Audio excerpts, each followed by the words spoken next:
ওই অন্ধকার কবরে যখন নেওয়া হবে, কবরের সাইজটা সমান। ইমামের কবর বড়, মুসল্লিদের কবর ছোট এমন হবে না। ওই কবরের সবার সাইজও সমান।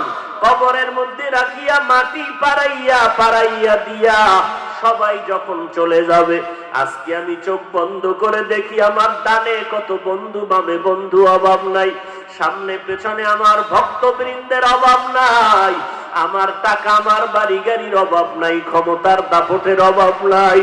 কিন্তু একবারও কি চিন্তা করে দেখছো, চোখ দুইটা বন্ধ করে মরণটা যখন আসবে, মসজিদের খাট আমার ঘরের দরজায় এসে হাজির হয়ে যাবে। আমার আপন সন্তানেরা বলবে, তাড়াতাড়ি লাশটা ঘর থেকে নামাও, লাশ আমরা ঘরের মধ্যে পাহারা দিতে পারবো না। গেঞ্জিটা বেলেট দিয়া কেটে কেটে রেখে দিবে। এবার কবরের বাসিন্দা বানাইয়া যখন আমাকে নিয়ে যাবে, ওই অন্ধকার কবরে ডানে মাটি বামে মাটি সব অন্ধকার। এখন ওই কবরে আমার ছেলে নাই, মেয়ে নাই, আপন কেউ নাই। কই আমার টাকা, কই আমার বাড়ি গাড়ির দাপট, কই আমার বন্ধু বান্ধব, কই আমার আপন জনেরা, ভক্তরা, কেউ নাই। আল্লাহর নবী বলেন, এখন এই কবরে দুইজন ফেরেশতা হাজির হয়ে যাবে তিনটা প্রশ্ন করার জন্য। আমাকেও যেই প্রশ্ন করবে, আপনাদেরও সেই একই প্রশ্ন করবে। রবের পরিচয় দাও, ধর্মের পরিচয় দাও, রহমাতুল লিল আলামিনের পরিচয় দাও। এ পর্দার আড়ালের মা ফাতেমা রাদিয়াল্লাহু আনহার হালাত যদি এমন হয়, আপনারা তো ফাতেমা না, ফাতেমার মতো হতে পারেন নাই।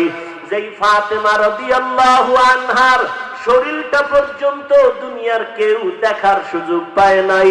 ও পর্দার আড়ালের মা, ওই ফাতেমার অবস্থা যদি এমন হয়, নবী বলেন কবরে যাওয়ার আগে জাহান্নাম থেকে নিজেকে বাঁচাইয়া কবরে যাও।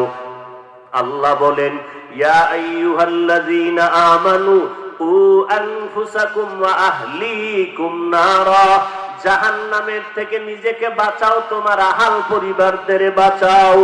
ওরে আজকে চিন্তা যদি নিজেরটা নিয়ে করি, অন্যের চিন্তা না করে যদি নিজের দিকে তাকাই, আজকে আমার কত সম্মান। কিন্তু গুনাহ দিয়ে তাকাইলে মনে হয় এই ময়দানে আমার মতো গুনাহগার কেউ নাই।